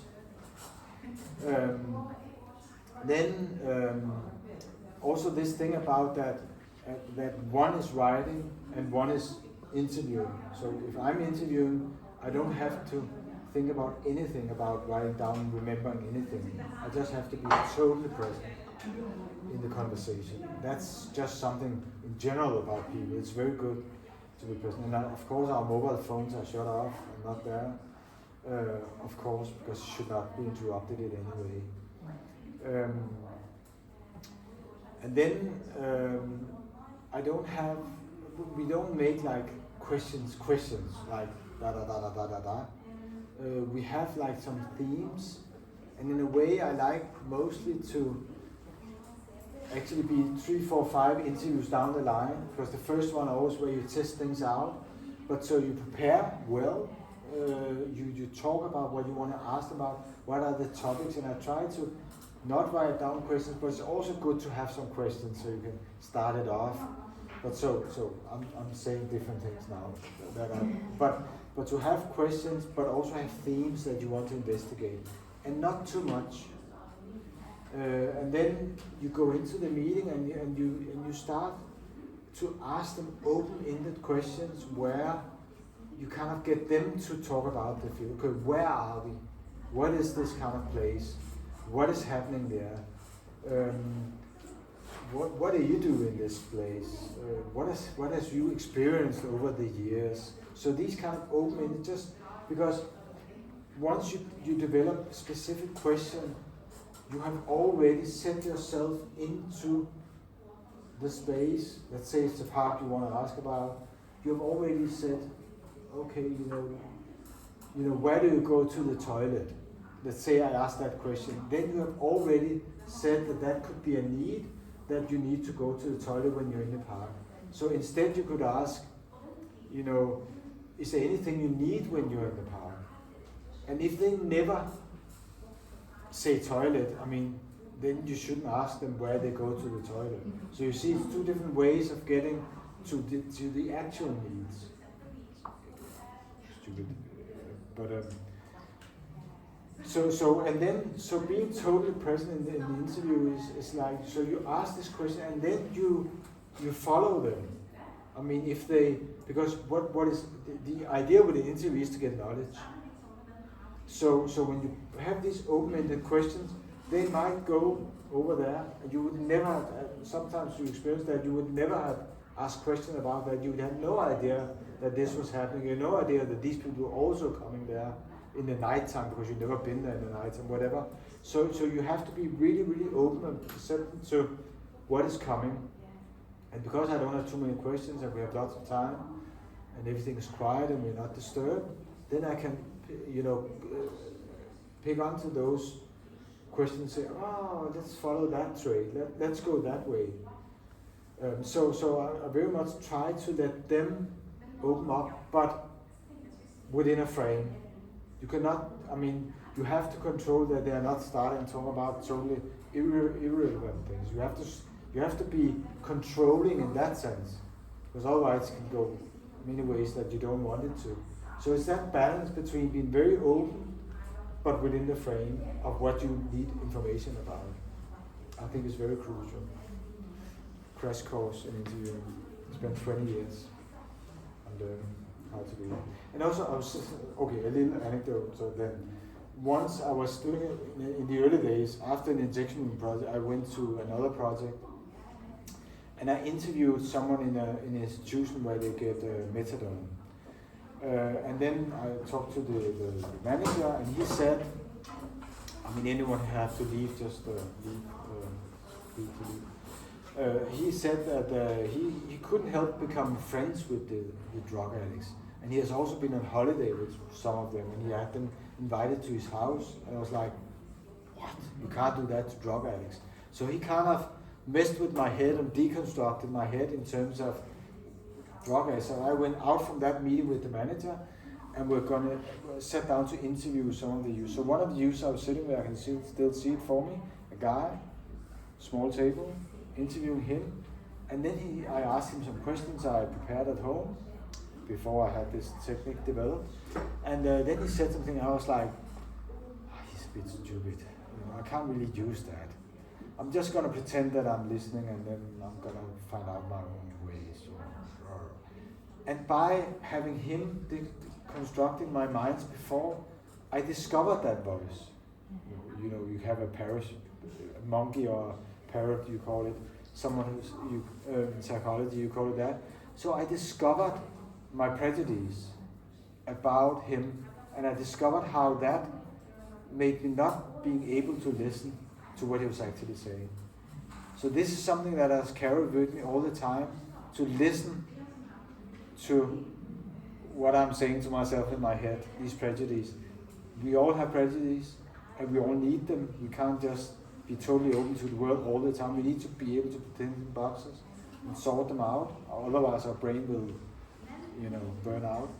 But you should be aware of them and try to tackle them, and maybe discuss them before you go into the interview. What kind of prejudice do we have about these persons? How can we get away from that? To totally listen. So this thing about me discovering that the beer drinkers were super users, I don't think I would have done that if I still have thought that they were miserable no-brainers, drinking all the time. I don't think I would have been, sensitive towards that if I hadn't worked on my prejudice towards the groups. Yeah. Carl? I was thinking about this, about the gender. I'm wondering if for the people that you talk to, either if it's the users or the municipality, that they are, what's the word, suspicious of what do you want out of this? What do you kind of, and I guess whenever you're coming in, you're asking, because that could also be kind of a thing of why are you talking to us? And I guess also because there always is, I guess, some kind of agenda. You talked about creating more love at this space, but this was something you found out down the road that this was going to be in the contract. I'm really happy you asked about that, because that's something that's been important to me also. First I thought you said gender, but agenda is a different topic. What I discovered, what I talked a little bit about with the Inhale Mini Park project, the public meeting, this thing about me being a sponge, that I discovered that I didn't have a professional agenda. So if you're an architect, you want to know something about space, height, and so on. If you're a social worker, you want to know something about the individual person's social situation. If you are a carpenter, you want to know about materials and how to build it, and so on. So I discovered that as an artist, I can kind of come into these projects I'm saying now without an agenda. It's not true, of course. But my agenda is more open because I don't have the profession of an architect or a nurse, social worker or carpenter when I do this project. As an artist, we are educated into philosophy, metal work, sociology. You know, we are educated in all kinds of fields. We are really interdisciplinary, and I think it's a great strength for us in terms of working in public space that we can actually tap in, because it's so sectory divided, everything in society, and if someone has a profession into something, they are very narrow-minded, but they are very deep. They are much deeper than we can go. A nurse knows much more about health issues than I do, of course. So I think this role of the artist of being interdisciplinary and being able to go into a project without having a fixed agenda, like the municipality have some things that they need to do by law and by political decisions and so on. So they cannot be open in the way that we can. So sometimes it's very fruitful to have, for municipalities, I've discovered in the collaboration that they hire an artist like me, someone else, to go into a situation where they can't go or won't go, or where they need another kind of openness towards the situation. So that is so. To get back to the question, I experienced that this openness combined with my project, that we are going to do something about it. That I actually come to them and I make the expectations in the right way. Sometimes I have to come to them and say, I don't know what we can do about this problem or this challenge.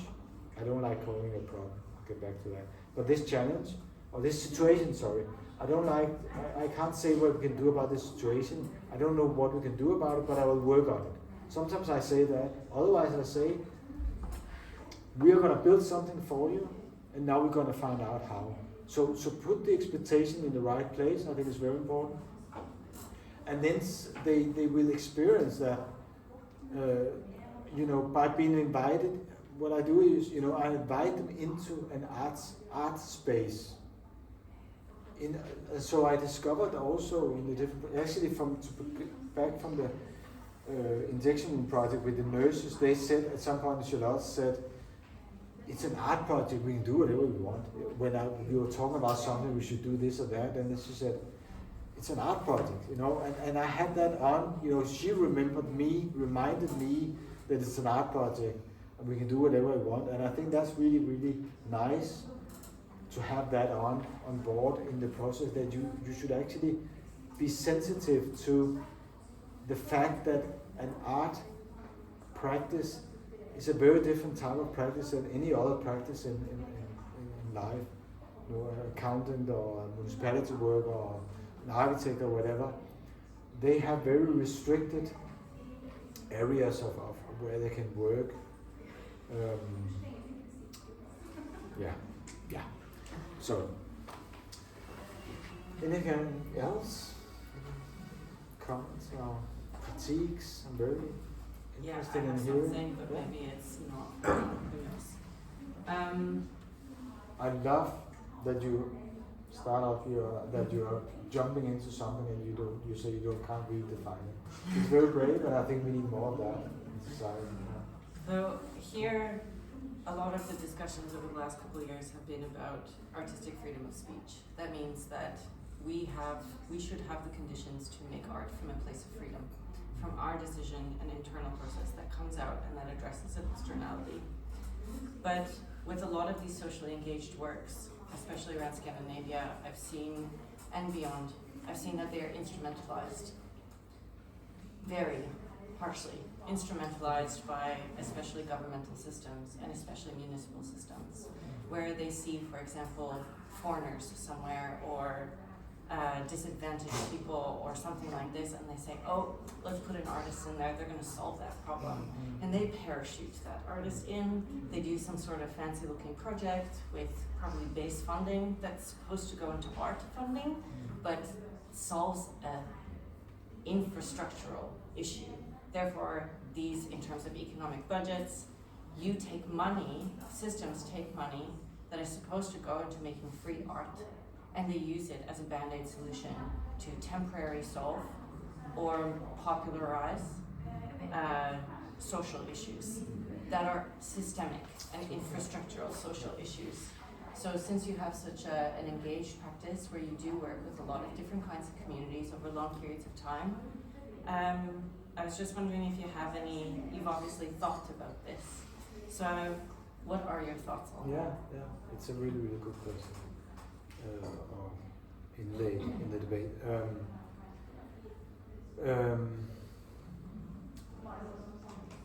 Where should I start? Sorry. No, but I think it's also really important in a way for our workshop and for why we are here today. I don't know where to start. I'm just going to start somewhere. What I've done is, first of all, with the contract that I did with the municipality at that time, when I told you about that, I got a really, really sound contract where I could do the things that I wanted to do as an artist when I had a contract with the municipality. So that's one thing I think is crucial, that we should develop contracts, deals, where they understand what, I mean, a contract is really, it's not important, it's just a piece of paper you put in a drawer, but the process of writing it is always very important. So the process of them understanding how you can get the freedom to make the artist make something that is really, really innovative. I'm using a business word now, but really, really new thinking and great, and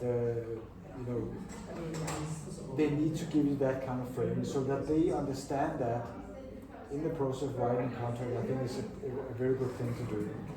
And then, I mean, what I've done, it didn't happen like that in the beginning, but now I charge them real money.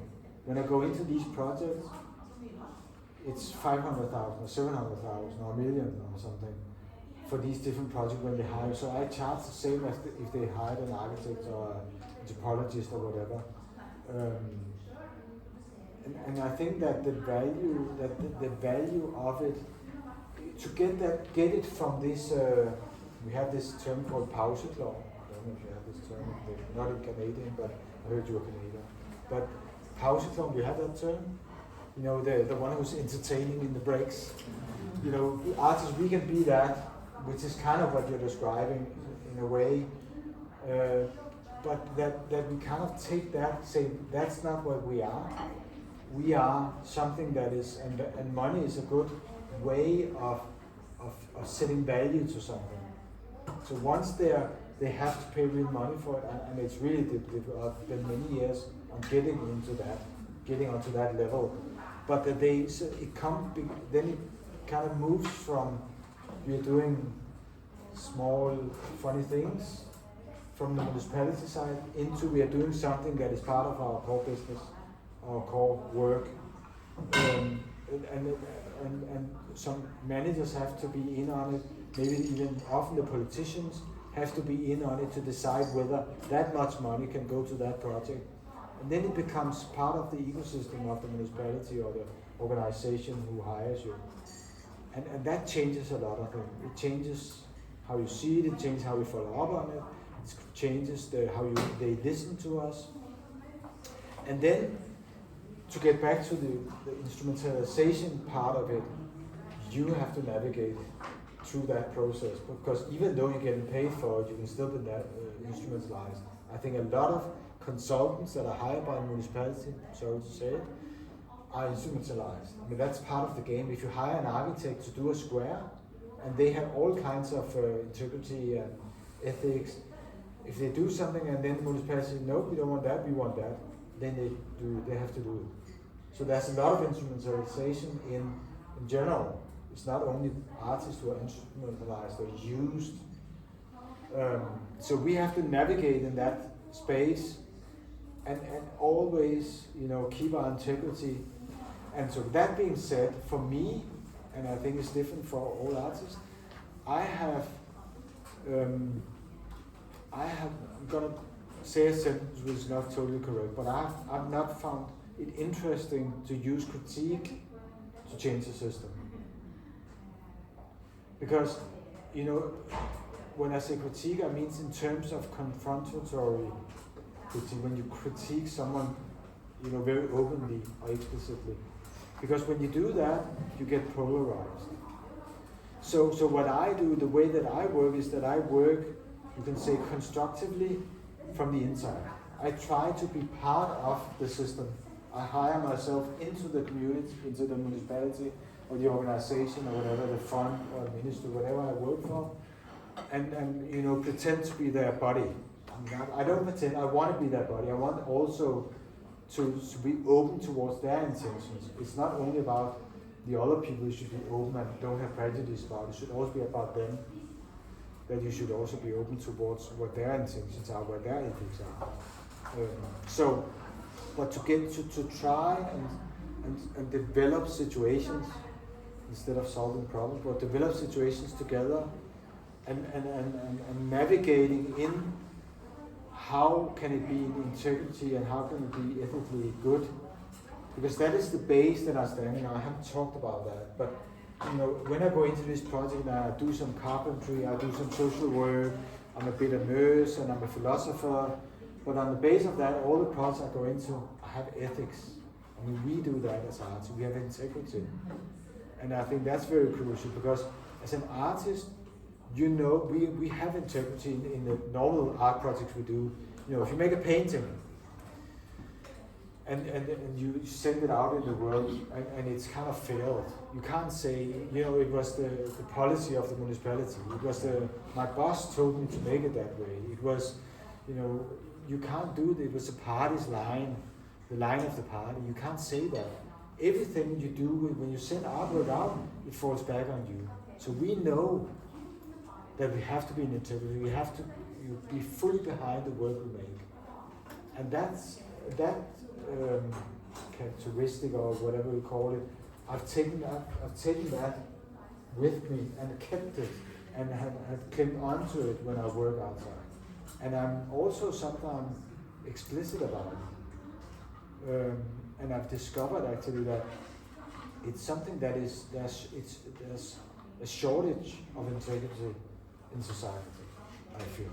So when I've discovered it with municipality workers, that once we, I cling to my integrity, and no, we can't do that because of this and this and that.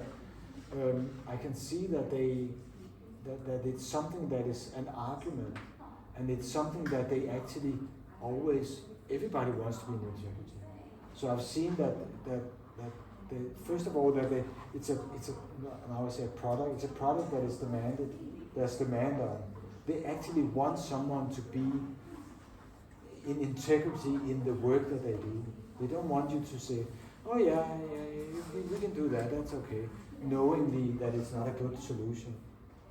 So this actually so being in integrity is actually something that improves the quality of the project, and they recognize it. Everybody recognizes that.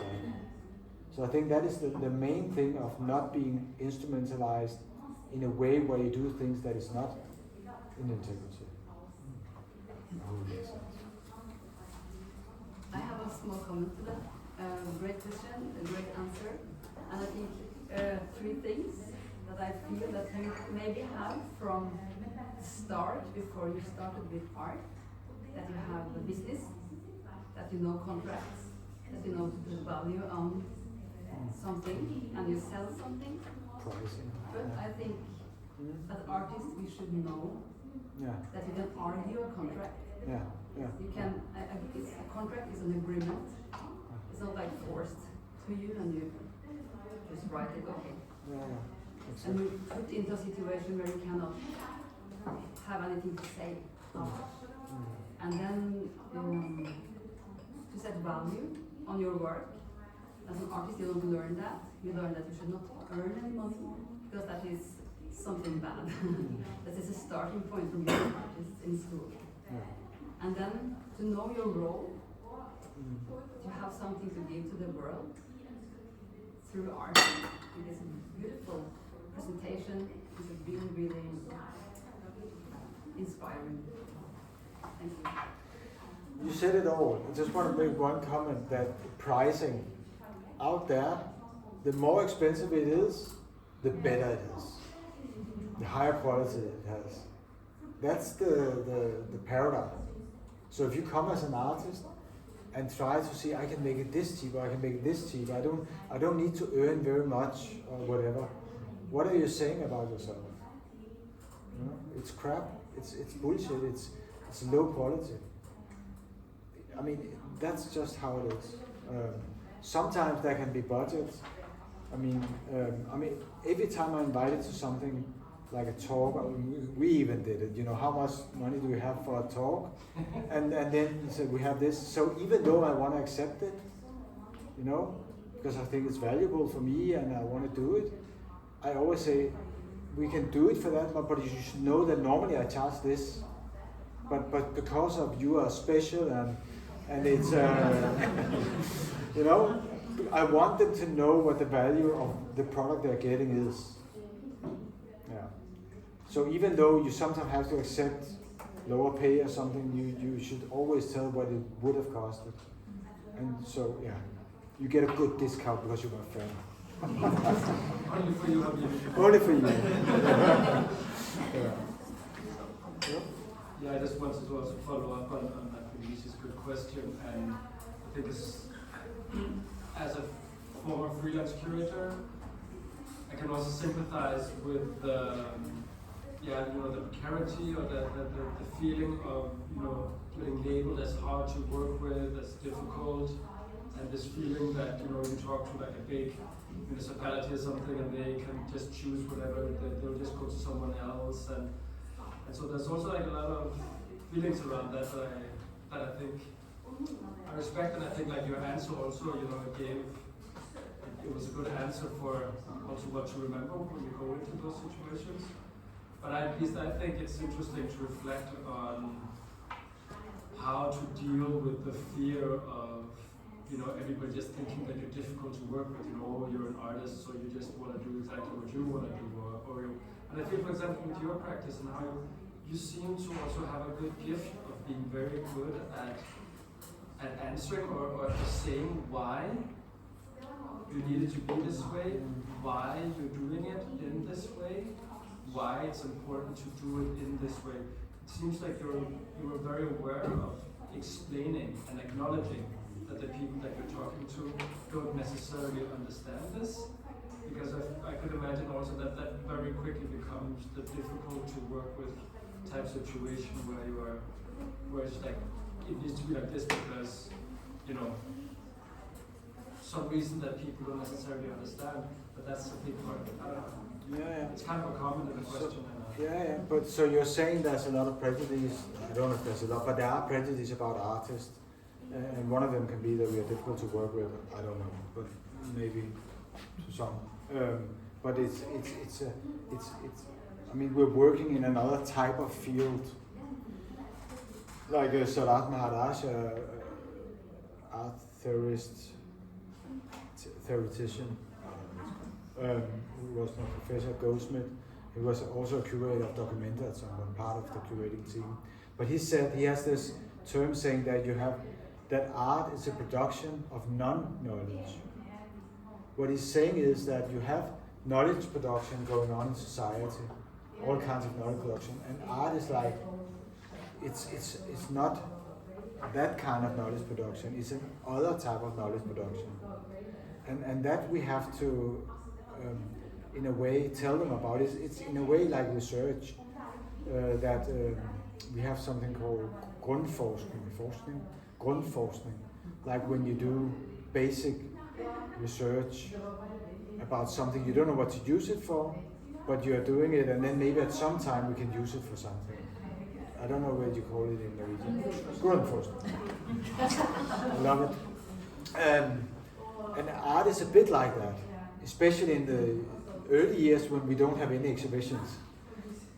We just do things and we don't know what to. Sometimes we also do shows, and that's where, to get back to where we are free, that when you hire an artist to do something, an exhibition or a project, you don't know what you get. And so that kind of grundforskning that is happening, that you are kind of free and you discover for yourself, is a really, really valuable resource in our society. We don't value it enough. I don't think we value art at all. And I think there's so many things that are fostering that is happening in the art world that is never being put into practice, as well as happening in the research world, in universities. A lot of things being produced that is not being used to anything. So that thing is so they should know.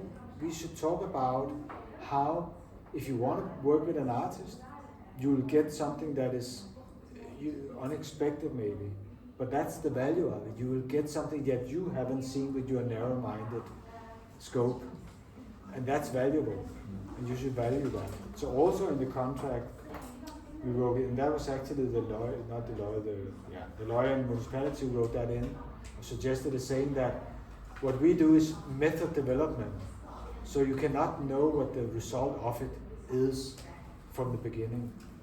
And I think that's such a strong term to say that it's method development. We don't know what the result will be. It's a lawyer way of expressing it, that that we are free as artists. But it's a very good term. So, and also you touched on the other thing about how we talk about our art, and yes, I'm good at talking about our art, and have spent lots of time on how to frame my art, because for me I have this model of my art practice. You have form and content, that's a normal model of what an artwork is, but I also have discourse and context and process. So I have 5 things that is part of my what you should go into if you want to understand my art practice, my artworks. So context, discourse, and process. So when you talk about discourse, is that when I did the injection room project, people talk about it through the newspapers. They heard about it, seen on television, whatever. They talk about it. So that is also the work that I have initiated. This is also my artwork, how they talk about it, let's say on television, in a debate, whatever. How they talk about it is also my artwork. So how can I control and form the discourse about my artwork? So I'm very, very strict about everything that has been written or said about my artwork and my art practice. I want to see everything. No municipality, no curator, no whatever is allowed to write anything about me or my artworks without me approving it. Because I want to control that, because it becomes part of the interpretation of the artwork. So I have developed over the years I've developed that skill. I've seen it was necessary to develop that skill to talk about my artwork in a very precise way. And what I've learned from a professor I had at Goldsmiths called Jean Matty, she said there are 3 ways of talking about your art. One, let's see if I remember. One is the anecdote of the production. Oh, I found this thing, and then I had this red paint, and then I did this, and certainly there's an artwork. So that's one way of talking about your art. The other way is like anecdote. No, it's the intentions. My intention was to do this, but then it kind of, because of that, I couldn't, and then it ended up by being this. That's another way of talking about your art. And the third way of talking about your art is that you go through all the process, you make the artwork, and then you step out of the role of the artist, and then you become the viewer. And then you are the first viewer of the artwork, and you say, what is this? How do I understand this? So that's a third way of talking about your artwork. And as you can understand, the 2 first way of talking about your art, now I'm saying it's totally uninteresting. It takes away all the magic. It takes away all the meaning of the artwork. How it was made, what the materials is, and what your intentions was that is not in the artwork now. I mean, come on. So that was Jean Matty saying that. So you have to find a way to talk about it where you are the first viewer, and you try to talk about it in a way that opens up the world. What she said also was, and this is really important, that you should talk about it in a way that opens up the work to interpretations. You should not close it down. And when someone says, "Oh, that's like Paul McCarthy's," or "That's like like Van Gogh," or whatever, you should say, "I can see that there can be some resemblance with how Van Gogh was made in paint, but in my work, I do more like this and this." So when they close it down and say it's like this, you say, "No, it's not. It's also," you open it up again. So by having this, having learned this, I've developed, tried for many years to see how I can talk about my work in a way that makes it more interesting, more open for interpretation, more things to think about. It becomes more important and stuff like that. And I remember I went to a talk with Mona Hatoum, a great artist, and Tobias Rehberger, who's a German artist, which is really one of my favorite artists. And I went to talks with them, and after those talks, it was just like, fuck, it's boring. I lost everything, all the magic, everything came out of it.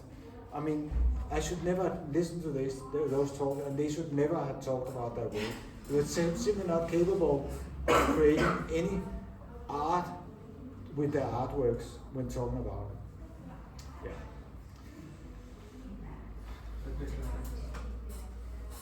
I have actually a comment because this was such a great workshop, and also about telling the importance of the artist in the artist competences, as we were talking this week. But I was also thinking that this is a way also for others beside the artists to know. So I just got to know about this event through the artist that would be here. I don't know how it was disseminated that this would happen. But what I always miss is to have the politicians and the bureaucrats invited to be part of the listeners. For 2 years ago, I was in a conference with the municipality, only people from the municipality, and it was an artist that came and told about one of the projects, like yours. And all the politicians, they were like, "Wow, this is like how you didn't know anything about that." So I was thinking this is more actually towards to the people that arrange this kind of events, how important it is to your role in bevisstgjøring, what's that? Make conscious what an artist is. So inviting many other people here that does not feel it belongs here, but they should just. For sure. Thank you. I would have liked to spend more energy into it. We had Benedict and people also used to think that they were invited specifically. I saw, but they are part of the culture. Yeah, they should are part have of the the ones culture. that they would be playing at For this sure, yeah. thing. No, and also this fucking social media situation, which is just crazy. Like, this is how we're communicating. It's not working. I'm so thankful for the newsletter situation with Typical, but of course you're not getting it probably because you're not in Typical. So that's also good feedback to figure that situation out, because this definitely is something, and I agree with you. But a lot of other people that are artists also to hear this, because you get so surprised. Oh, this is happening. This is actually what some artists are doing. It can look like this. It's inspiring. So thank you for that. I want to just also come with like one small comment in terms of this. I just had a conversation with the municipality, and I'm also new on this road. And also getting suddenly like the director hat, so people actually listening to what I'm saying, which is a new situation also. But I was thinking about this thing of confidence, or making people feel safe. When I say confidence, it's not only like a hard negotiation, but it's also just like I was in this negotiation situation, and I could just feel that what they really wanted to know was that everything is going to be okay. That was the basic. They were kind of pushing back and giving me a lot of.